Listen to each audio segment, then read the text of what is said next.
KF-X는 대한민국의 자체 전투기 개발 능력 확보 및 노후 전투기 대체 소요로 추진 중인 대한민국 공군의 4.5세대 미디엄급 전투기 개발 사업입니다.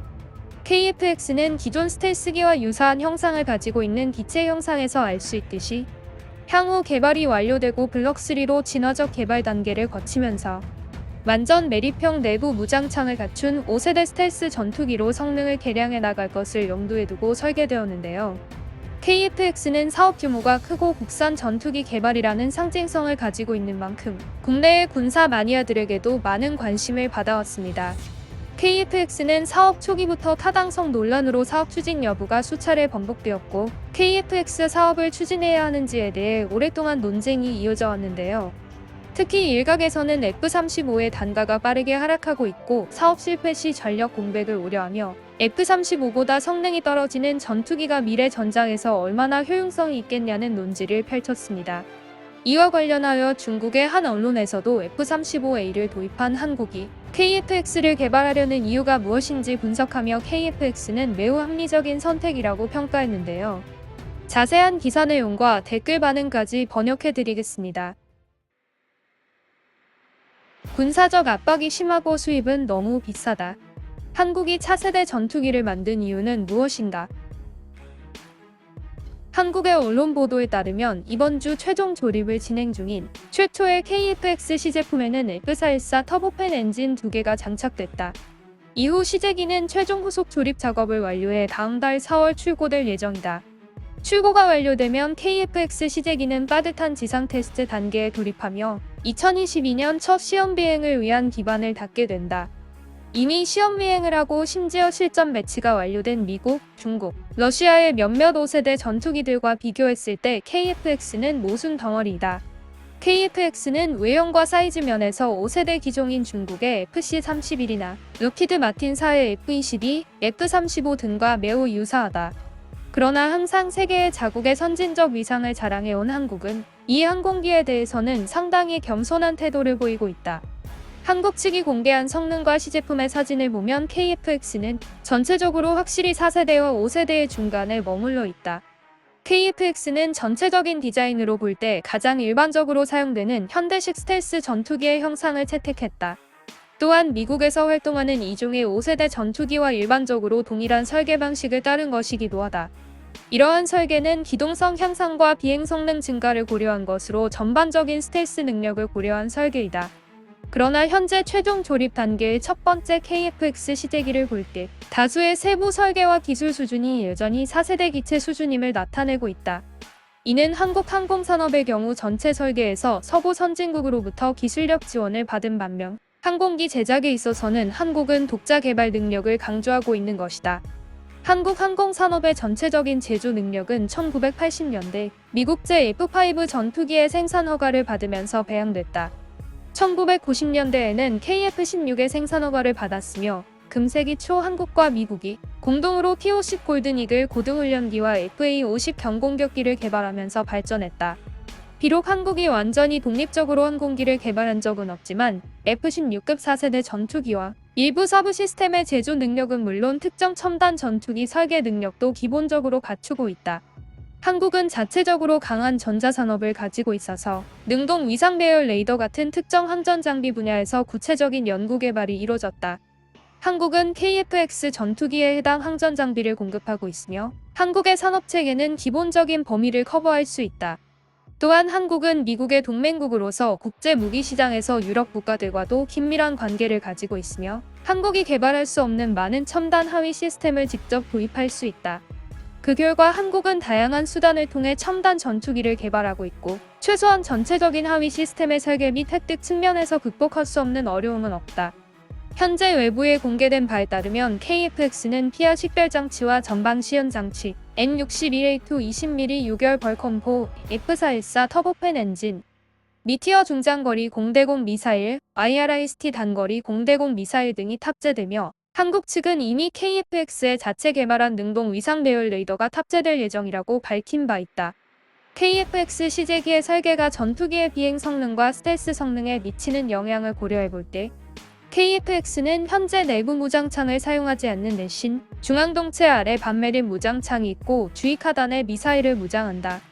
따라서 현재 기술 상태에서 KF-X 전투기는 어느 정도 스텔스 기능을 갖지만 공중 스텔스 전투 능력을 달성할 수 없을 것이라 쉽게 추론할 수 있다.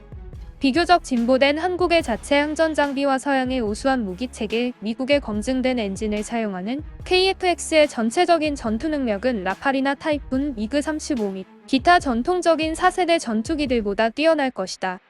그러나 각국의 5세대 전투기에 비하면 비행 성능과 스텔스 성능, 그리고 그에 따른 전장에서의 작전 능력에는 차이가 있을 수밖에 없다. 그렇다면 이미 5세대 기종인 F-35A를 도입하고 있는 한국이 종합적인 성능이 비교적 떨어지는 4.5세대 전투기를 개발하려는 이유는 무엇인가? 물론 자주국방과 지속적인 자국의 항공산업 육성에 대한 수요도 필수 불가결한 요소이다. 그러나 무엇보다도 중요한 것은 한국 공군의 전투 임무에 대한 이해와 노후 전투기의 교체 수요가 있기 때문이다.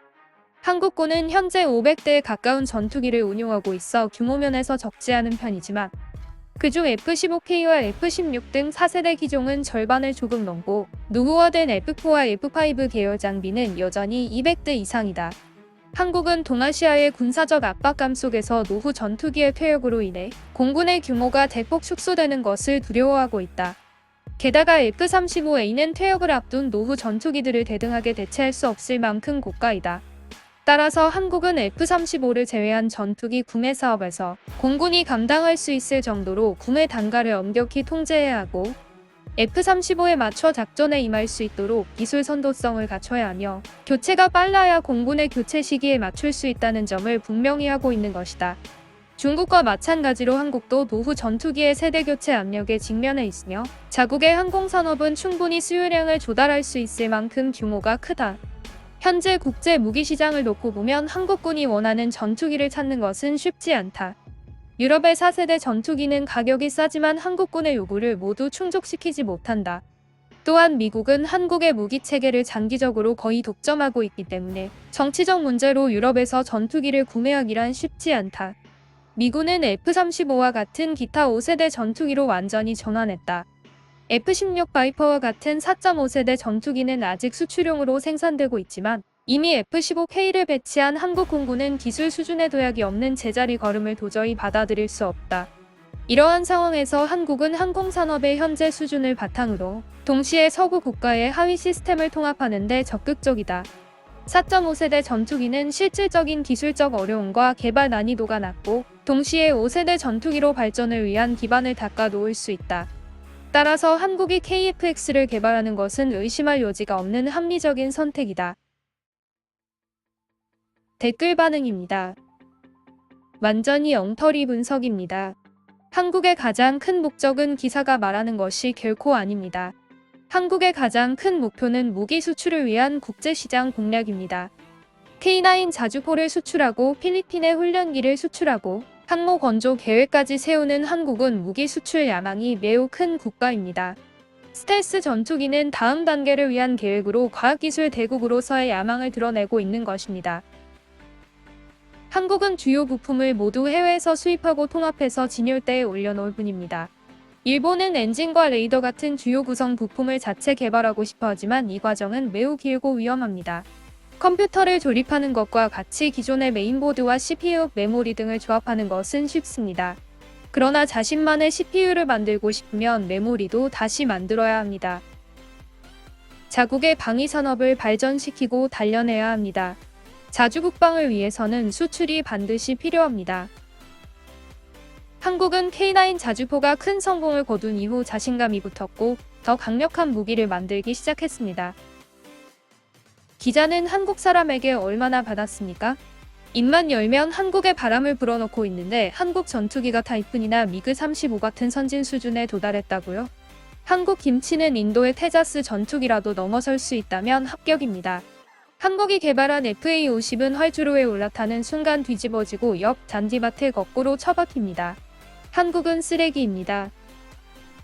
한국은 부품을 수입하고 조립하는 것밖에 못합니다. 그런 다음 모든 물건에 메이드 인 코리아를 붙입니다. 정말 중국, 북한과 전쟁을 벌이고 싶은 모양인데 한국 전투기가 이륙할 수 있을지 지켜봅시다. 한국은 가끔씩 총신이 폭발하고 자주포는 고장나고 전차는 콘크리트를 넘지 못하지만 여전히 성형수술 능력만큼은 상당히 강합니다. 한국의 국가정책은 인도와 거의 비슷합니다. 그것은 바로 지역 강대국이 되는 것입니다. 그러나 두 국가에 대한 중국의 태도는 아주 딴판입니다. 한국의 민간 전자기술은 정말 대단하지만 운용은 민간보다 낫지 않습니다. 위상 배열 레이더는 한국이 이스라엘과 공동 개발한 것이고 비행 제어 시스템과 무기체계는 미국제입니다. 전자 시스템은 영국에서 왔고 엔진도 미국제입니다. 콕핏 커버도 미국에서 제작된 것으로 추정되며 동체, 모니터, 타이어, 랜딩 기어 등 일부만 한국이 제작한 것으로 추정됩니다. 중국의 FC-31과 외형적으로 매우 유사하고 기본적으로 록히드 마틴의 F-22 및 F-35와 유사합니다. 외형으로만 본다면 영락없는 5세대 전투기입니다. 그러나 5세대 전투기의 기준은 외형에 좌우되는 것이 아닙니다. KF-X는 내부 무장창조차 없는 5세대 스텔스기입니다. 빵즈들은 실제로 일본보다 앞서 있습니다. 한반도가 통일된다면 진정으로 남북한은 세상의 인류국가가 될 수 있습니다. 문제는 일본이 통일하도록 내버려 두느냐는 것입니다. 일본은 끝까지 송곳니를 드러내지 않을 것입니다. 비록 한국은 우리의 친구가 아니지만 세계는 거의 통제불능 상태이고 나라마다 발전하고 있는 것이 결코 나쁜 것은 아닙니다.